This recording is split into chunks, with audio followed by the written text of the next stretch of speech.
देखिए, जो बात मैंने आपसे अभी कही है ना कि मोदी इस वक्त एक बिफरा हुआ सांप है जिसकी दुम काट दी है चाइनीज ने। इसके साथ शक्ल नहीं रह गई, बेइज्जत हो गया। ये जो एक्सपेक्ट कर रहा था कि दोबारा चाइनीज से अपना इलाका वापस ले लेगा और मक्कारी और गुफ्तगू और नेगोशिएशंस में फंसा कर ये साजिश करके उस जगह को टेक ओवर करना चाहते थे, चाइनीज ने इनके दांत तोड़ दिए। अब मोदी के पास क्या ऑप्शंस हैं, मुझे बताइए। अब सिर्फ दो ऑप्शंस हैं मोदी के पास। एक ऑप्शन ये है कि वो चाइना के खिलाफ एक मिलिट्री कॉन्फ्रंटेशन करे। वो ये कर नहीं सकता, he doesn't want to do it, he knows कि यहां तो बिल्कुल मारा जाएगा। दूसरा ऑप्शन उसके पास ये है कि अपनी कौम को सेटिस्फाई करने के लिए, अपना फेस सेविंग के लिए पाकिस्तान के खिलाफ कोई कार्रवाई करे जहां वो समझता है कि एक वीकर फ्लैंक उसको मिल रहा है। पाकिस्तान के अंदर इस वक्त जो डिसऑर्गेनाइजेशन है, जो कंफ्यूजन है, जो हमारे यहाँ बिजली, पानी, गैस, खुराक का, खाने पीने का, फ्यूल का कहत है, जो इंडिया की डिप्लॉयमेंट और सारी फोर्सेस थी जो कश्मीर पे उसने लगाई हुई थी पाकिस्तान के खिलाफ, जो ऑलरेडी डिप्लॉयड थी, उनके सारे फॉरवर्ड एयर बेसिस एक्टिव थे। ये अब मोदी के पास एक ही ऑप्शन मुझे नजर आता है, वो ये कि पाकिस्तान के खिलाफ ये कोई लिमिटेड वॉर करने की कोशिश करे कि और कुछ एरिया हमारा कैप्चर करे या हमें नुकसान पहुंचाए या हम पर मिसाइल स्ट्राइक करे, कुछ करे ताकि इसकी इज्जत कुछ बच जाए। और आप जैसे कि आप खबरों में जान भी रहे हैं, आपके कोर कमांडर्स कॉन्फ्रेंस भी हुई है, DGISI के दफ्तर में भी मीटिंग हुई है, एक थ्रेट हमारे यहां फील हो रहा है। इंडिया ने मोबिलाइजेशन की है राजस्थान में, उनके शिप्स समुद्र में निकले हैं, उनकी डिप्लॉयमेंट जो लाइन ऑफ कंट्रोल पे इस वक्त भी जब हम बात कर रहे हैं तो एक फियर्स क्लैशेस हो रहे हैं लाइन ऑफ कंट्रोल पे, रोज हमारी कैजुअल्टीज और उनकी कैजुअल्टीज आ रही हैं।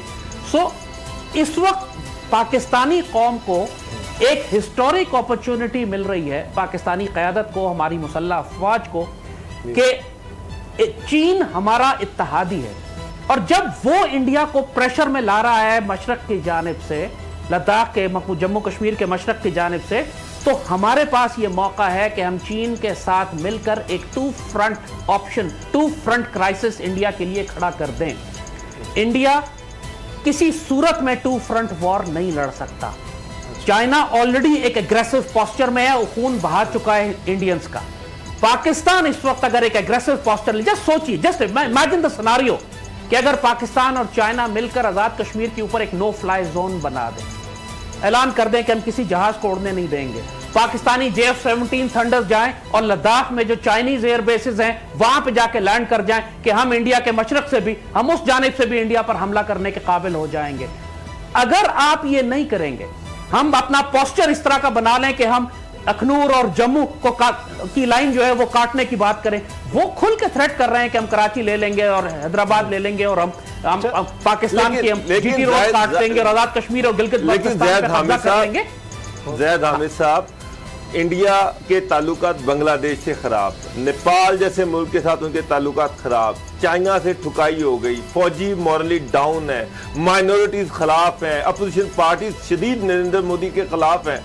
इन सारे सिनेरियो को देखे तो morally down India, morally down Modi, disintegrated कौम जो है वो पाकिस्तान से लड़ने की पोजीशन में है।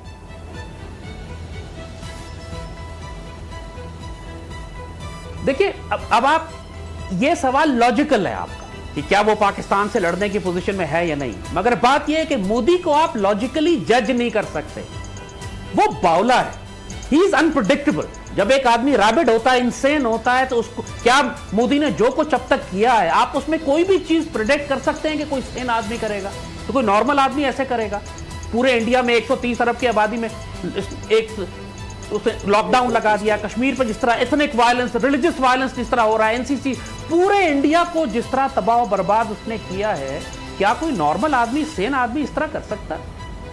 सो I would very strongly advise, क्योंकि मोदी के पास अब सिर्फ दो ऑप्शन है, जैसे मैंने कहा, या तो उसकी तख्ता जाएगा, उसकी हुकूमत जाएगी, उसका तख्त उलट जाएगा, या वो फौरन कुछ करे। अब उसके पास रिवर्स करने का और कोई ऑप्शन है नहीं।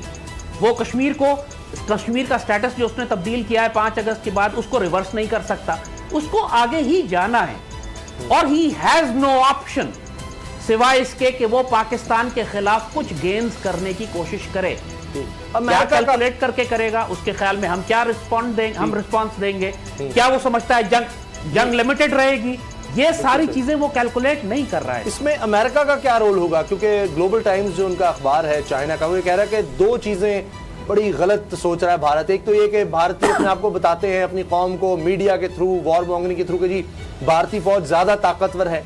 दूसरा ये कि जी ये इस वक्त हालात ऐसे हैं कि चीन जवाब नहीं देगा और मुश्किल में है, ग्लोबली वो आइसोलेटेड है, तो हम ये कुछ चढ़ाई कर दें, अमेरिका हमारी बैक पर आ जाएगा, अमेरिका हमारा साथ देगा। समुद्रों में वो जहाज़ ला चुका है चाइना काउंटर करने के लिए। ताइवान की बात भी आपसे कोई ढकी छुपी नहीं, आप मुझसे बहुत ज़्यादा बेहतर समझते हैं। तो ये अमेरिका का फैक्टर कितना अहम है इस सूरत हाल में?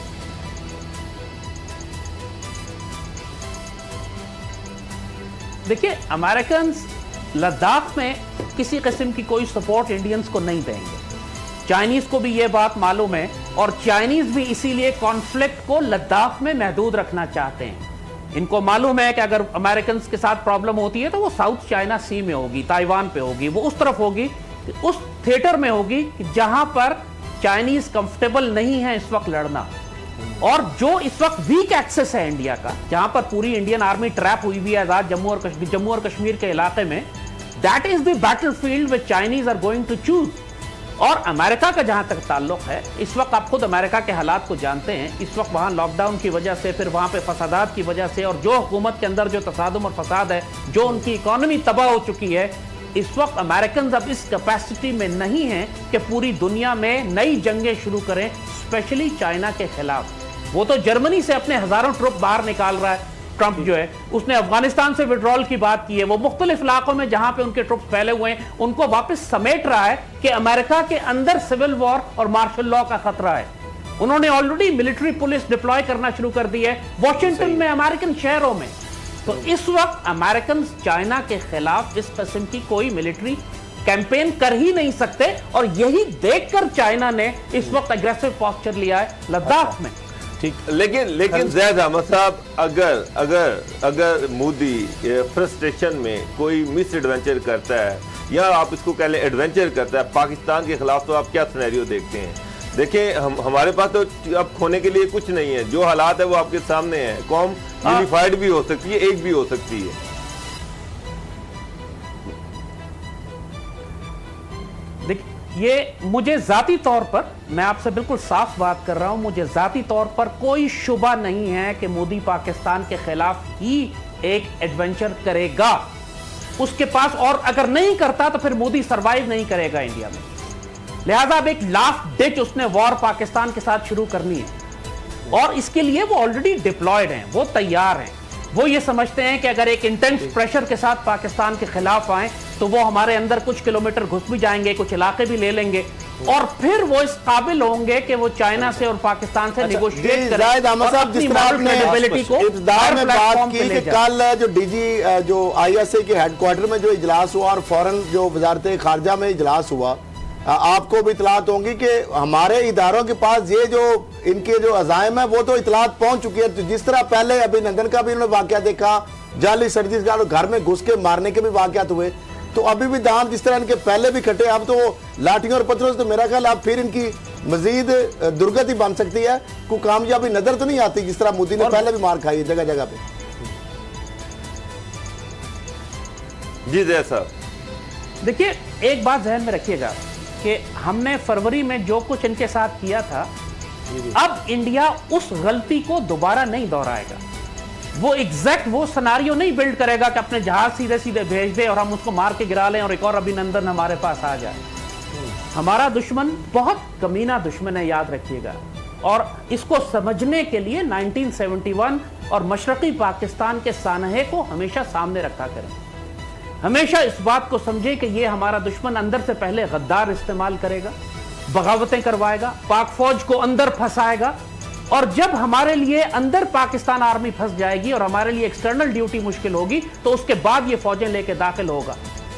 इस वक्त पाकिस्तान में, मैं फैक्चुअल बता रहा हूं, मैं आपको साफ बता रहा हूं कि पाकिस्तान के तमाम सूबों में बगावतें बर्पा करने के लिए दहशतगर्दों को एक्टिव कर दिया है जो इंडियन एसेट्स हैं, चाहे वो जीएसएन सेपरेटिस्ट मूवमेंट्स हो, चाहे वो एमक्यूएम एलिमेंट्स हो, चाहे पीटीएम और टीटीपी हो, चाहे बीएलए या बीआरए हो। ये तमाम एलिमेंट्स को इस वक्त इंडिया ने एक्टिवेट किया है। पाकिस्तान के रियासती इदारों के अंदर भी उनके असासे बहुत शुक्रिया, बहुत शुक्रिया।